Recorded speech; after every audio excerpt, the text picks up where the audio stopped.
Ya sabéis que Thomas Piketty pues es el economista de moda, o al menos lo ha sido en los últimos meses. Es un economista que ha escrito este bestseller mundial, Capital en el siglo XXI, más de 100.000 copias vendidas alrededor del mundo, se agotó en Amazon, en la Feria del Libro de Madrid, pese a que no está traducido al español, solo en inglés y en francés también se agotó. Y a pesar también de que es un libro de 700 páginas, por tanto estamos hablando de un auténtico bestseller que probablemente no sea un best reading, porque no creo que mucha gente se lo haya leído a fondo, aunque sí lo habrán adquirido. Bueno, antes de... Vaya, a ver... Uy. No están saliendo... Bueno, antes de comenzar a exponer la crítica a Piketty, obviamente vamos a resumir básicamente lo que dice Piketty. Según el economista francés, el capitalismo es un sistema económico que tiene fuertes elementos que le hacen tender a la desigualdad.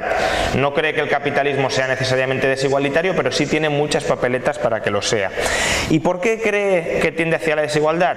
Pues por lo que él llama el motor fundamental de la desigualdad dentro del capitalismo, que es esa brecha que podéis observar entre R y G. Él dice que en las economías capitalistas R tiende a ser mayor que G. ¿Y qué es R? La tasa de retorno del capital, el dinero que ganáis si tenéis a una serie de propiedades. Por ejemplo, si tenéis un depósito bancario, pues el tipo de interés que obtenéis por ese depósito sería la tasa de retorno sobre el capital. ¿Qué es G? Es la tasa de crecimiento del PIB, lo que crece la economía cada año. Entonces, él dice que esta brecha entre R y G, entre la tasa de retorno del capital y la tasa de crecimiento de la economía, contribuye a la desigualdad en dos fases. La primera es lo que él denomina la segunda ley fundamental del capitalismo. Tenéis ahí la fórmula, no me interesa tanto la fórmula cuanto la idea.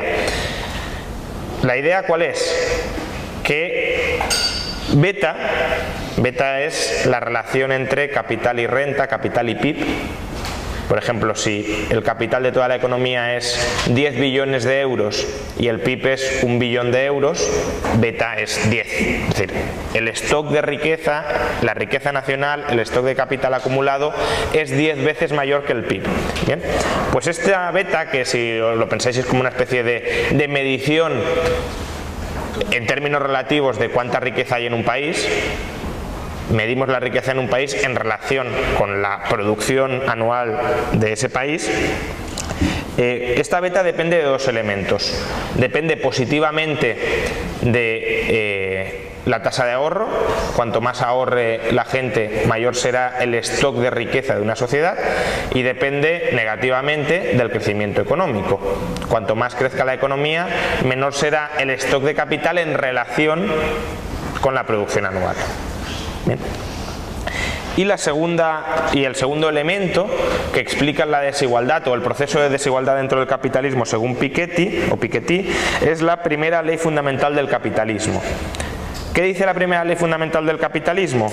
Pues básicamente que el dinero, o mejor dicho, las rentas que obtienen los capitalistas dentro de una sociedad depende de cuánto capital se ha acumulado dentro de esa sociedad en términos relativos, es decir, de beta, por la tasa de retorno del capital. Es decir, si hay mucho capital y la tasa de retorno es muy alta, los capitalistas tendrán mucha renta y el peso de esa renta dentro del PIB será cada vez mayor. ¿Bien? ¿Qué sucede? Pues que claro, aquí se puede desatar un proceso por el cual los capitalistas van ahorrando, van reinvirtiendo y cada vez se van quedando con un porcentaje mayor de la economía. Aquí tenéis un ejemplo muy sencillo. Imaginad que partimos de una situación base en la que los capitalistas se apropian, se quedan con el 10% del PIB. Las rentas del capital equivalen al 10% de la producción total. Es decir, alfa en estas fórmulas sería el 10%. Y están ahorrando el 4% de esa renta. Bien, pues en un entorno de crecimiento económico y con un tipo de interés, bueno, en un entorno de crecimiento económico del 2% y con un tipo de interés del 5%, beta, es decir, el capital total, sería 2 veces superior al PIB. Vale, imaginad que los capitalistas pasan a ahorrar, es decir, tienen rentas del 10%, ahorran el 4% y consumen el 6%. Imaginad que ahorran el 100% de sus rentas, es decir, el 10% del PIB. Solo por ese aumento de su ahorro ya lograrán que el stock de capital, beta, crezca del 200 al 500% en relación con el PIB. Es decir, el stock de capital pasará a ser 5 veces la renta total. Si el tipo de interés se mantiene en el 5, pasarán de apropiarse del 10% de todas las rentas al 25% de todas las rentas. Pero es peor, ahora imaginad que ahorran la totalidad de ese 25% de las rentas. Es decir, han pasado de quedarse con el 10% de todas las rentas a ahorrar y quedarse con el 25%. Y ahora asumamos que ahorran todo ese 25%. Beta, en tal caso, se elevaría al 1250%, es decir, el stock de capital sería 12,5 veces la renta de un país. Si el tipo de interés sigue siendo del 5% o es algo más pequeño, del 4,75, del 4,5%, los capitalistas pasarán a quedarse con el 62,5% de todo el PIB, en detrimento obviamente de los trabajadores. Por tanto, ¿veis cómo se desata una dinámica dentro del capitalismo por el cual, si el rendimiento del capital está por encima del crecimiento, hay fuerzas que lo llevan a que el stock de capital en relación con el PIB sea cada vez mayor, y asumiendo que el tipo de interés se mantenga más o menos constante, se quedarán con un porcentaje cada vez mayor de la renta, de la producción del PIB, que a su vez les permitirá ahorrar más y seguir acumulando más capital? Bien. ¿Por qué Piketty considera esto nefasto? No ha salido de la transparencia, pero bueno. Básicamente porque el capital, es decir, la riqueza, se hereda. ¿Y cuál es el problema de que se herede la herencia? Que eso permite que se vaya autorreproduciendo conforme avancen las décadas y los siglos. Es decir, una vez se ha acumulado riqueza, este stock es capaz de autorreproducirse. Y por tanto, cuanto más capital haya y mayor sea la brecha entre la tasa de retorno del capital y el crecimiento económico, no, es que no han salido. Un mayor porcentaje de las rentas dependerán de lo que se hizo en el pasado. Él dice, claro, los capitalistas heredan mucho y lo único que tienen que hacer es sentarse, recibir rentas, reinvertirlas, y cada vez van siendo más ricos. Por tanto, un señor puede ser un inútil absoluto y tener rentas del capital y se va quedando con partes crecientes del stock de capital del PIB de una economía, y en cambio otro señor puede ser un genio y como solo tiene rentas del trabajo, bien, gana dinero, pero relativamente menos que el que tiene un stock de capital muy grande. Entonces dice, las sociedades modernas se basan en la meritocracia. Y claro, ¿tiene mérito que un señor solo por sentarse encima de lo que ha heredado tenga más renta que un señor que es un genio y que contribuye a generar mucha riqueza? Parece que no. Entonces dice, la acumulación de capital tiende a minar o socavar las bases de la sociedad meritocrática sobre las que se basan las democracias modernas. Y esto además es especialmente preocupante en términos de desigualdad, porque aunque más capital no significa más desigualdad, imaginad que todos aquí tenemos la misma cantidad de capital, pues todos seríamos perfectamente iguales, pero él constata que históricamente el capital, la propiedad del capital está mucho más desigualitariamente distribuida que las rentas del trabajo, un poco lo que ha comentado antes José Ignacio del Castillo. Por ejemplo, en Estados Unidos, país al que él califica de país de alta desigualdad, el 1% más alto, como comentábamos, tiene entre el 12-13% del PIB. En cambio, tiene entre el 35 y el 40% de todo el stock de riqueza. Bien, pero es que el 10% más rico tiene el 35% del PIB, de la renta, de la producción anual, y en cambio el 70% de la riqueza. ¿Bien? Veis que la concentración es mucho más abismal. O vayámonos al 50% más pobre, supuestamente más pobre de la sociedad. Tiene el 25% del PIB y solo el 5% de toda la riqueza.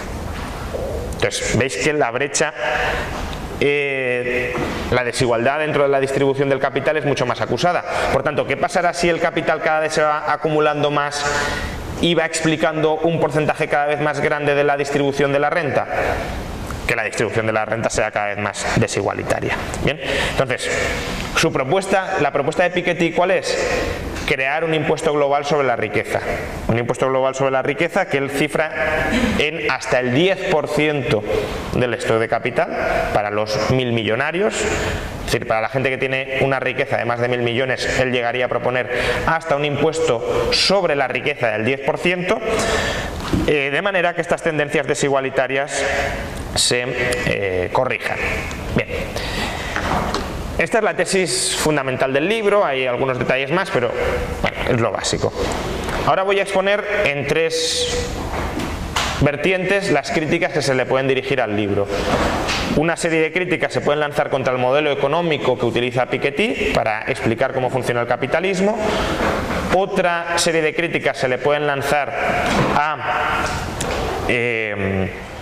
su interpretación histórica, es decir, cómo está interpretando los datos y cómo está interpretando la evolución del capitalismo en los últimos siglos. Y el tercer bloque de críticas se le pueden lanzar a sus propuestas de política económica. Bien, el principal error económico de Piketty es que adopta una perspectiva del capital que yo llamaría backward looking, frente a una perspectiva del capital forward looking. ¿Cuál es la diferencia entre estas dos? Piketty considera que el capital que tenemos es fruto de haber acumulado mucho ahorro en el pasado. Tiene una visión. Él no dice que el capital sea dinero, eso lo tiene claro, son activos financieros, viviendas, tierras cultivables, etc. Pero la visión de cómo se crea y cómo se acumula el capital, si os fijáis, por la segunda ley del capitalismo era: cuanto más ahorramos, más capital hay. Es decir, tiene la visión del capital como un cerdito donde vamos metiendo moneditas y se va acumulando. Eso es un enfoque backward looking. El capital presente hoy es el resultado, el valor, mejor dicho, para que quede más claro, el valor del capital hoy depende del ahorro pasado. ¿Bien? Y esto, como ahora luego veremos, es un disparate. ¿Bien? Frente a este enfoque backward looking, ¿cuál deberíamos adoptar? Un enfoque forward looking. ¿Qué es el enfoque forward looking? Reconocer que el valor del capital depende de las rentas futuras que esperamos que produzca el capital. Por ejemplo, si vosotros vais a comprar unas acciones, ¿de qué creéis que depende el valor de esas acciones?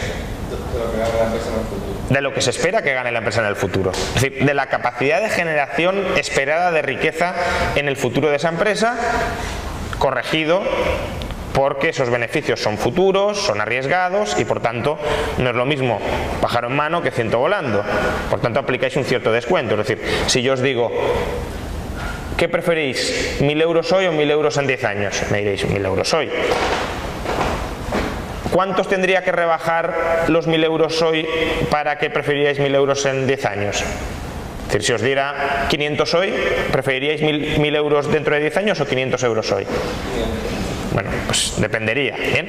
Pero ahí lo que veis es que estáis descontando el valor futuro, ¿no? Es decir, no valoráis lo mismo, valoráis mucho más lo de hoy que lo del futuro, ¿bien?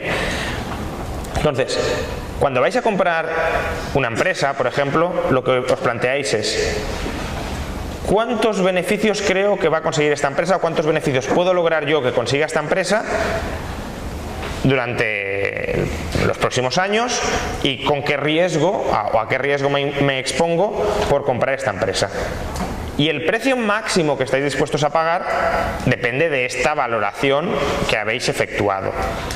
La empresa en el pasado pudo ganar mucho dinero, pero si esperáis que no gane dinero en el futuro, por mucho capital que se haya acumulado, es decir, por mucho que se haya ahorrado, se haya reinvertido en esta empresa, por mucha historia que tuviera, no valdrá nada o prácticamente nada.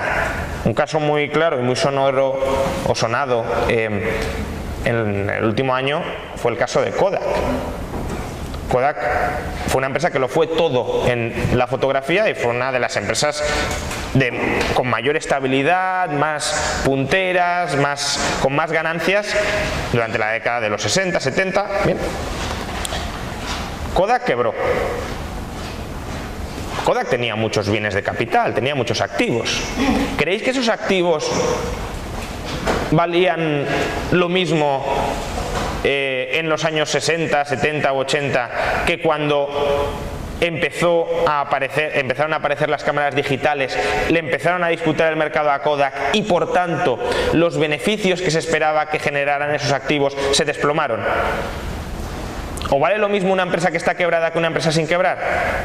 Que una empresa que es más, ¿creéis que vale lo mismo Kodak después de quebrar, o una vez anunciado la quiebra, es decir, ha anunciado que no va a tener beneficios futuros suficientes, o una startup como Facebook que prácticamente es, o como Google, que es un garaje y que lo único que tiene son perspectivas y expectativas de beneficios futuros, es decir, que no tiene prácticamente activos? Tienes un garaje y 2 ordenadores. ¿Qué creéis que vale más? ¿Kodak quebrada con edificios, muchos activos, también muchas deudas, etcétera? ¿O Google nada más crearse y con ya un cierto protocolo de búsquedas bastante desarrollado, etcétera? Google valía muchísimo más y de hecho cuando se vende en el mercado se observa. Por tanto, el valor del capital no depende de lo que se haya hecho en el pasado, depende de lo que se espera que se vaya a hacer en el futuro. Por tanto, y si volvemos a la anterior, Piketty considera que beta, es decir, el capital y el tipo de interés determinan alfa, es decir, el porcentaje de renta que los capitalistas tienen sobre el total del PIB. Pero es al revés. Son las rentas de los capitalistas y el tipo de interés los que determinan el valor del capital. Es decir, si un negocio se espera que vaya a tener muchas rentas, el valor del capital, aunque no se invierta nada, aumentará.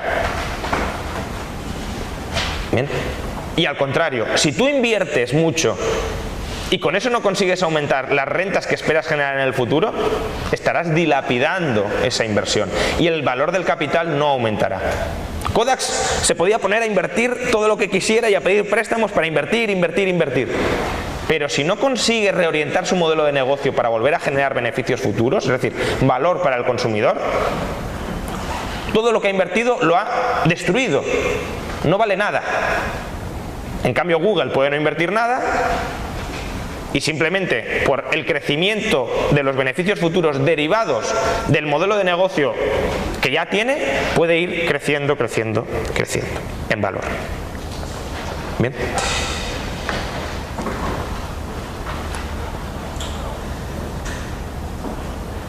Y justamente también por esto, es decir, al final, ¿vuestra riqueza de qué depende? Esta es la idea clave. ¿Vuestra riqueza de qué depende? De las rentas que seáis capaces de generar en el futuro. El valor de un activo depende de las rentas que ese activo sea capaz de generar en el futuro. Y por eso justamente, cuantos más activos se manejen, más difícil es seguir aumentando las rentas que vas generando. Esto ya por un problema de información prácticamente. Es decir, si tenéis que producir rentas y beneficios en multitud de industrias, vuestro conocimiento va siendo limitado, vuestra capacidad de control y de cálculo va siendo más limitada y por eso, cuanto más rica es una persona, más tienden sus rendimientos a la media. Lo que explicaba un poco el otro día Pablo. Es decir, Warren Buffett ya saca los rendimientos del mercado. En el extremo, si se quedara con todo el mercado, ¿cuál sería el rendimiento de Warren Buffett? El medio del mercado. Bien. Si invirtiera un poquito mejor que todos los otros inversores juntos, lo cual es muy dudoso, porque cada vez es más complicado invertir bien adicionalmente, pues quizá aumentara un poquito la rentabilidad. Pero en general tendería a la media. Bien. En cambio, si tú compras porciones muy pequeñitas de capital y te encuentras con un Google, con un Facebook, etcétera, obtienes rendimientos astronómicos. Bien. Bien, ¿esto qué implica?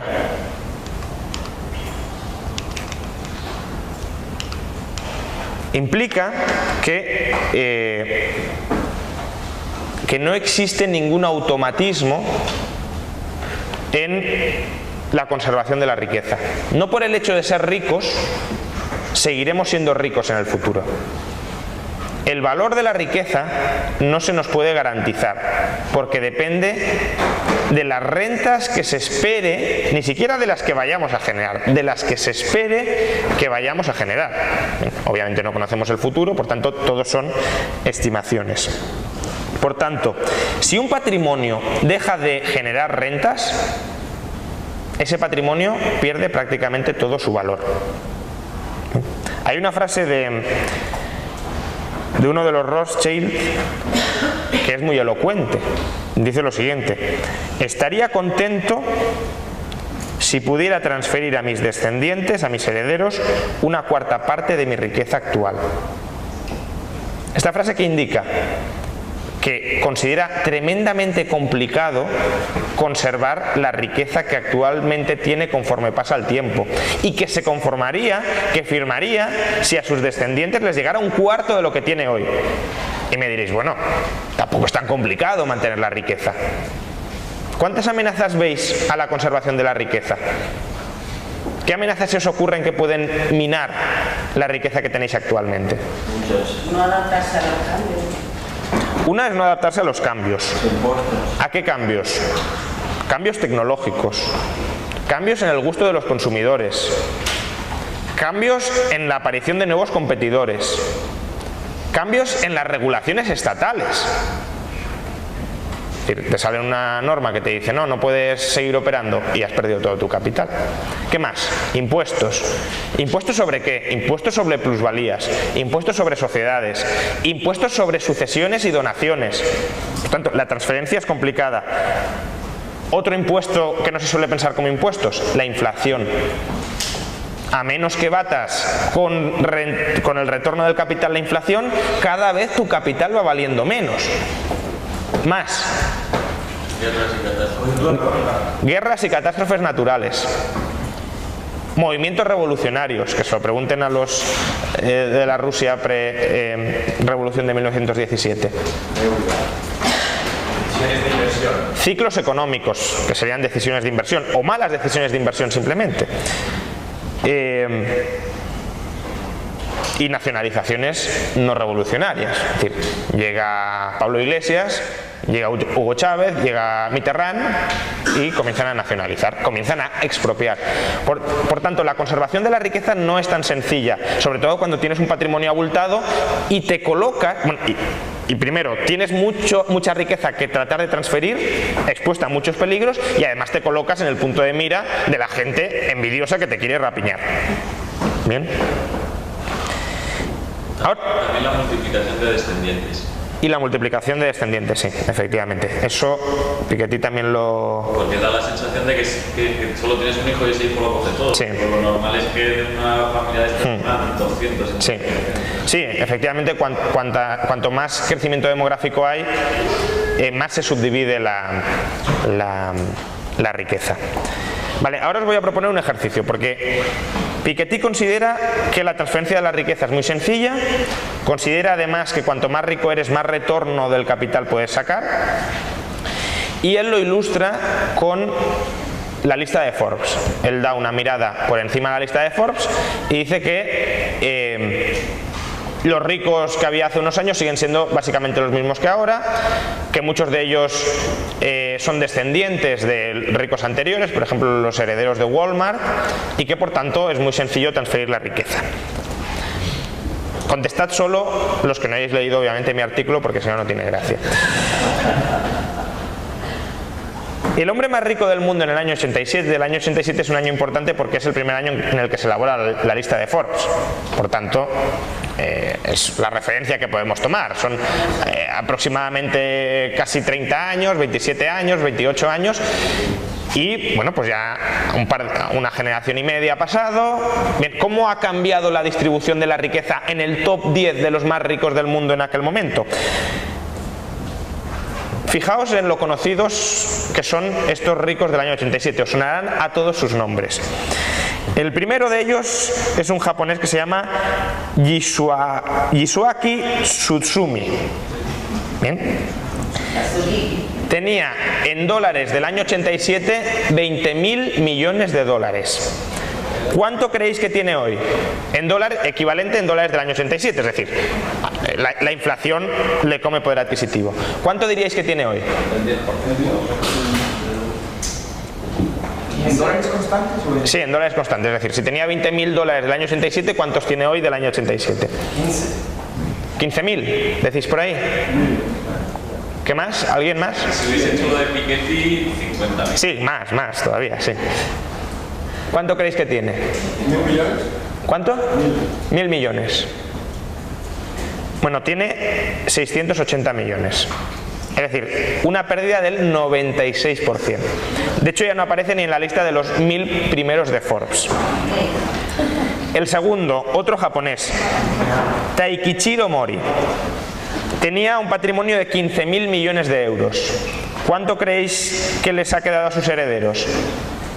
Que además eran dos, es decir, se va subdividiendo, pero bueno. No, este un poco más. 3.000 millones. Es decir, una pérdida del 80%. Del tercero y del cuarto, ¿A qué se dedicaban los japoneses? construcción sobre todo. Piensa que es la época de la burbuja inmobiliaria, por eso también he comentado que los ciclos económicos y las burbujas destruyen capital. Del tercero y el cuarto también eran japoneses, e imaginad los ricos que deben ser hoy, que no he encontrado ni siquiera referencias en Google. Ni rastro. Es decir, literalmente están desaparecidos del mapa. Bien, el quinto era un saudí, Salim Ahmed bin Mahfouz, que era banquero. Tenía un patrimonio de 6.200 millones de dólares. ¿Cuánto creéis que le dejó a su heredero? Deudas. No, a este le fue algo mejor que a los anteriores. Le quedaron 1.700 millones, solo perdió el 72%. Sexto, los hermanos Roisik tenían un patrimonio de 6.000 millones de dólares. ¿Cuánto creéis que les dejaron a sus herederos? Que de nuevo aquí se va subdividiendo, pero bueno, en agregado. No, a estos les fue muy bien. 12.200 millones, es decir, duplicaron su patrimonio. ¿Sabéis a cuánto equivale esto en rendimiento medio anual real? Es decir, ¿qué retorno sacaron sobre el capital? Porque Piketty dice que la media es del 7% anual, que es verdad. Y dice que los ricos, como son más ricos, pueden sacar más del 7%. Duplicar en estos años, ¿a cuánto creéis que equivale? 2,7%. Es decir, estos que les fue tan bien sacaron un 2,7%. En el séptimo lugar estaban los hermanos Reichman, 6.000 millones de dólares. ¿Sabéis cuánto les queda a sus herederos? Bueno, esto es todavía más sonado. En el año 92, estos hermanos lo perdieron todo. Se declararon en bancarrota. Les quedaron, después de liquidar todas sus deudas, etcétera, 100 millones de dólares. Y desde el año 92 han logrado reconstruir su fortuna hasta casi 1.000 millones. Es decir, Piketty diría que esto no tiene mérito, porque esto es automático. No tiene mérito tampoco perder el 99% ni multiplicarlo por 10. Pero bueno, si tomamos 6.000 millones frente a 1.000 millones, es una pérdida del 84% de su patrimonio. En el octavo lugar nos encontramos con otro japonés, Yoshihiro Iwasaki, 5.600 millones de dólares. ¿Y cuánto estimáis que le quedaba a su heredero? 2.800 millones. Pérdidas del 50%. Es decir, bueno, está mal, ¿no? Transfieres la mitad. Bueno, Rothschild decía que un cuarto, o sea que bueno, lo han hecho muy bien. En el noveno está Kenneth Roy Thompson, que tenía un patrimonio de 5.400 millones. Este quizá os suene, y a este sí le ha ido bien. Es el dueño de Thomson Reuters, la parte de Thomson. Es un canadiense que ha conseguido tener hoy un patrimonio de 9.300 millones de dólares.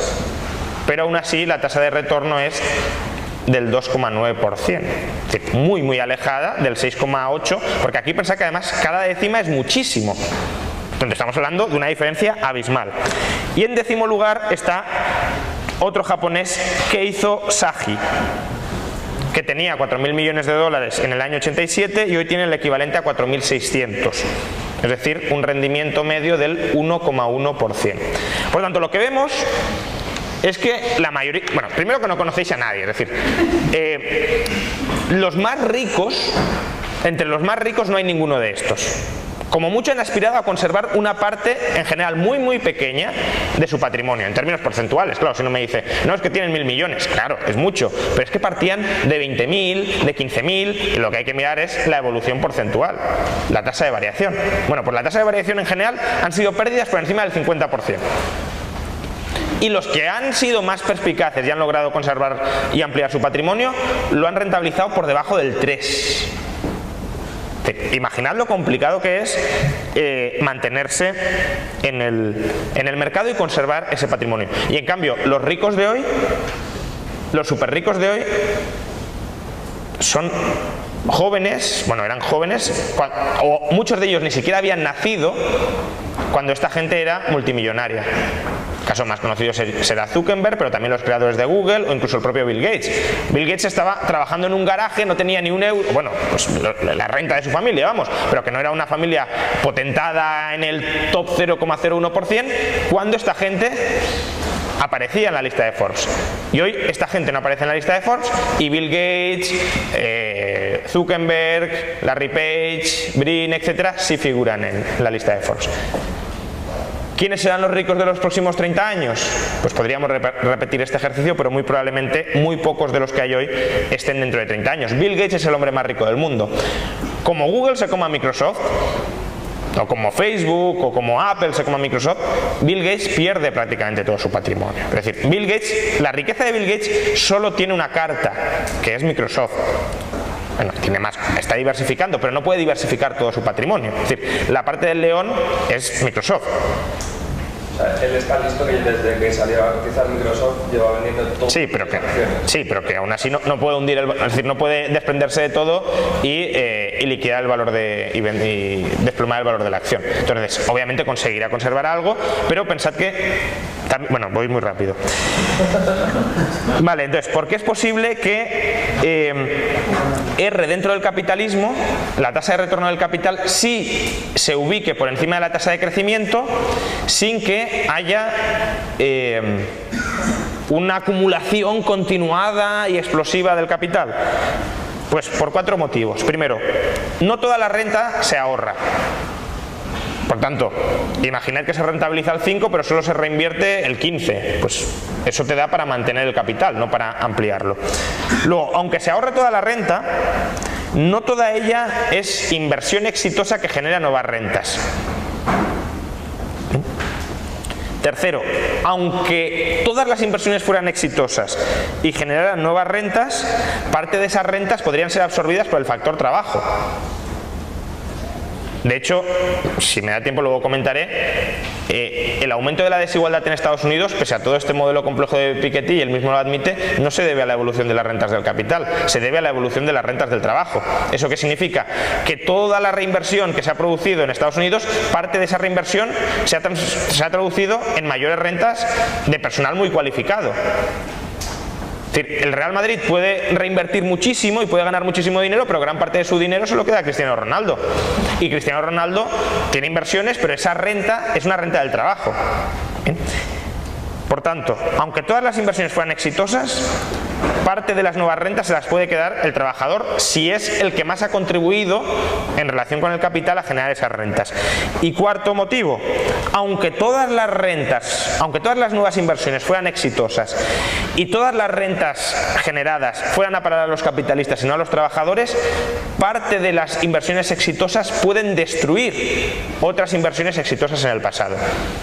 Imaginad que el dueño de Mercadona reinvierte al 8, al 9, al 10%. ¿Eso significa que esa es la reinversión o el aumento neto del capital de la economía? No, porque muchas tiendecitas de barrio, por ejemplo, o incluso grandes empresas, Carrefour, etcétera, les estaría comiendo su mercado. No es que se mantenga la inversión de Carrefour y además el 10% de la de Mercadona. Por tanto, un capitalista puede ganar rentas y propiedad a costa de otros capitalistas. Bien, hasta aquí los errores del modelo económico. Luego tenemos errores en la interpretación histórica. Aquí tenéis el gráfico de Piketty, que este gráfico creo que es muy útil, donde representa el crecimiento económico desde el comienzo de la humanidad, el crecimiento económico anual desde el comienzo de la humanidad hasta la actualidad. Veis que el crecimiento económico está sistemáticamente, el mundial, por debajo del 4%. Y aquí tenéis el tipo de interés, que es la tasa de retorno del capital, y veis que está entre el 4 y el 5%.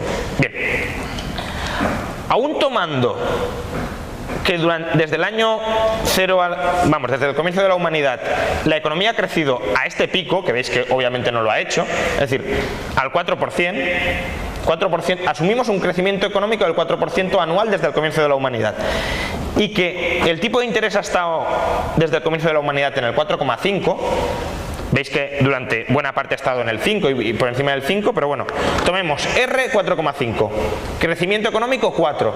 Bueno, según estos datos, beta debería ser de 15.000. ¿Sabéis en cuánto está beta hoy? En 6. Por tanto, hay una pequeña diferencia. En realidad tendría que ser mucho mayor, del orden de varios miles de millones. Bien, pero he tomado los supuestos más conservadores. Bueno, en los supuestos más conservadores, según este gráfico, debería ser de 15.000 y es de 6. Esto es a lo que conduce el modelo de Piketty, que obviamente es falaz. Por cierto, este gráfico, como nota curiosa, sí es muy útil para tumbar las ideas de Keynes y de Marx de que la tasa de retorno dentro del capitalismo es decreciente. Veis que la tasa de retorno dentro del capitalismo se mantiene estable en el 4 o 5% desde el origen de la humanidad. ¿Por qué? Porque la tasa de retorno no depende únicamente de la productividad marginal del capital, sino de la preferencia temporal y de la aversión al riesgo. Simplemente como nota curiosa. Bien. Aquí veis la evolución de beta. ¿Qué era beta? Acordaos, era el stock de capital en relación con la renta, es decir, es una especie de stock de capital ponderado por la renta. Bien, veis que hasta principios del siglo XX el stock de capital es que no aumenta, está constante tanto en Inglaterra como en Francia en 7, está anclado en 7. Luego, con las guerras mundiales, las expropiaciones, las revoluciones, las inflaciones, los impuestos extraordinarios, etcétera, la Gran Depresión, etcétera, se hunde mucho el stock de capital y luego vuelve a aumentar, pero ya desde los años 20-30. Esto no es una cosa de Reagan ni de Thatcher, es un fenómeno que se reproduce desde los años 20 o 30, bueno, desde los años 30. Y claro, esta tendencia al alza es lo que lleva a Piketty a decir: esto es imparable, etcétera. Pero si estuvo 3 siglos o 2 siglos estancado y luego cae, pero por malos motivos, pero lo ideal sería, bueno, que se mantenga ahí. Bien. Y además veis que es una tendencia que no solo es Francia o Inglaterra, también tenéis lo mismo hasta comienzos del siglo XX en Alemania, en Estados Unidos, como estuvo menos expuesto a revoluciones y a guerras en su propio territorio, inflaciones, etcétera, se mantiene más o menos constante durante toda la historia, bueno, durante toda la historia americana, y en Canadá 3/4 de lo mismo. Por tanto, no hay una tendencia explosiva a que el capital pese más que la renta. Bien. Es el primer error, es decir, el primer error de interpretación histórica, que si cogemos un modelo y lo trasladamos a la historia nos dan unos datos que no casan con la realidad. Segundo error, es muy importante fijarse en el cambio que ha habido en la composición del capital, y cambio en 2 elementos. El primero, hemos pasado de formas del capital, esto es tierra cultivable, viviendas y empresas. Y de nuevo, tierra cultivable, viviendas y empresas. Lo primero que veis es que el valor de la tierra cultivable se ha desplomado, es decir, no explica nada. Esto se lo podéis comentar a todos los georgistas que dicen que hay que colectivizar la tierra para enriquecernos, etcétera. De la riqueza actual dentro del capitalismo, la tierra cultivable no explica nada. Equivale a 2 semanas de renta. Nada. Pero sobre todo me interesa, hasta la emergencia del capitalismo, que es cuando comienza el declive fuerte de la tierra, ¿cuáles eran las 2 fuentes esenciales de riqueza? Eran la tierra y ciertos negocios. ¿Por qué se caracterizaban esos negocios? Por tener numerosos privilegios gremiales. Por tanto, estamos hablando de 2 formas de riqueza que sí eran muy fácilmente transferibles. ¿Por qué? Porque tenían privilegios gubernamentales o eran formas de producción muy simples. La tierra, pues bueno, es cultivar con las técnicas que haya y ya generar rentas si hay buen clima. La composición del capital aquí es mucho más compleja. Son negocios que dependen esencialmente del conocimiento, de la capacidad empresarial o incluso la vivienda. También depende mucho de dónde la construyes, de con qué materiales la construyes, de las ciudades en las que se queda, en las que no. Por tanto, Piketty no valora adecuadamente el cambio en la forma orgánica del capital. Hemos pasado de formas muy simples y donde sí que era muy fácil dejarlo en herencia, y probablemente de ahí venga todo el rencor a la clase rentista, a una sociedad donde el capital es muy difícil de transferir, porque depende de las aptitudes personales, no del capital acumulado en el pasado. Y segundo, pese a todo lo que dice Piketty, la concentración del capital en términos históricos se ha reducido. Fijaos, aquí tenéis el porcentaje de riqueza nacional que tiene el 1% y el 10%. Veis que a partir de 1910, ese capital cae 20 puntos sobre el total. En el año 1910, el 10% en Europa y en Estados Unidos tenía en torno al 80 o al 90% de toda la riqueza. Hoy tiene entre el 60 y el 70, y sí, ha repuntado un poquito, pero muy poquito. ¿Y eso a qué se debe? Pues se debe sobre todo, si os fijáis, a que la vivienda está ganando peso dentro de la riqueza total. Y la vivienda es un activo ¿de quién? De las clases medias. Y de hecho, fijaos lo que dice Piketty en una frase que está ahí un poco perdida, etcétera, dice que no haya ninguna duda, el crecimiento de la clase media patrimonial ha sido la principal transformación estructural de la distribución de la riqueza en los países desarrollados durante el siglo XX. Es decir, la diferencia en la distribución de la riqueza en el siglo XX ha sido que las clases medias se han vuelto capitalistas y se están volviendo cada vez más capitalistas. Que el capital no está concentrado solo en una élite con capacidad para ahorrar, sino que se ha ampliado la capacidad para ahorrar e invertir a las clases medias, y estas se están convirtiendo en capitalistas. Y estas clases medias además están empezando a dejar herencias a sus hijos, y con eso están empezando a transferir la riqueza intertemporalmente. Dice Piketty, por ejemplo, la gente joven nacida en los 70 y en los 80 ya están experimentando en cierta medida el importante papel que la herencia está volviendo a jugar en sus vidas y en las vidas de sus amigos. ¿Creéis que es irrelevante que vuestros padres os dejen una casa en propiedad? Desde luego que no. ¿Sería mejor que nos la dejaran para que todo fuera más igualitario? Desde luego que no, porque entonces no tendríais nunca la posibilidad de acceder a la riqueza. Y luego, como os comentaba, el tercer error en la interpretación histórica de Piketty es que el aumento de la desigualdad desde los años 70, con todos los matices que ha explicado antes José Ignacio, no se debe a las rentas del capital, se debe a las rentas del trabajo. En 1929, la renta principal del 1% más rico de Estados Unidos era la renta del capital. Hoy, las rentas del capital solo son la principal fuente de renta para el 0,01%. Las rentas del trabajo explican 2/3 del aumento de la desigualdad. Por tanto, todo este modelo súper complejo de Piketty diciendo que el capitalismo tiende a la desigualdad por la acumulación de capital, y al final resulta que la desigualdad que ha habido se explica por rentas del trabajo, no por rentas del capital. Bien. Y vamos ya, último punto, los errores de sus propuestas económicas. Como digo, Piketty desea crear un impuesto global sobre el capital, progresivo entre el 2 y el 10% del capital. La finalidad de este impuesto, muchos podéis pensar, bueno, es coger riqueza, redistribuirla, que las clases pobres mejoren, etc. Piketty es consciente de que esto no funciona. Piketty dice que la finalidad de este impuesto sobre la riqueza no es que los pobres se vuelvan más ricos, es que los pobres se vuelvan más pobres, porque él reconoce, que los ricos se vuelvan más pobres. Él reconoce que la recaudación por este impuesto sobre la riqueza sería del 2% del PIB o algo así, es decir, nada. Pero dice, si impedimos que los ricos se vuelvan más ricos, la igualdad aumenta, claro, es decir, la finalidad es destruir riqueza. Pero es que, además, él incluso llega a llamar al rentista un enemigo de la democracia, para que os fijéis la dosis de radicalidad. Pero es que en realidad todavía es peor. Él estima un 2% de recaudación asumiendo que puede extraer directamente la riqueza. Pero ¿vosotros creéis que si el gobierno de Estados Unidos nacionaliza Facebook, el valor de Facebook se mantiene? Mañana no vale nada.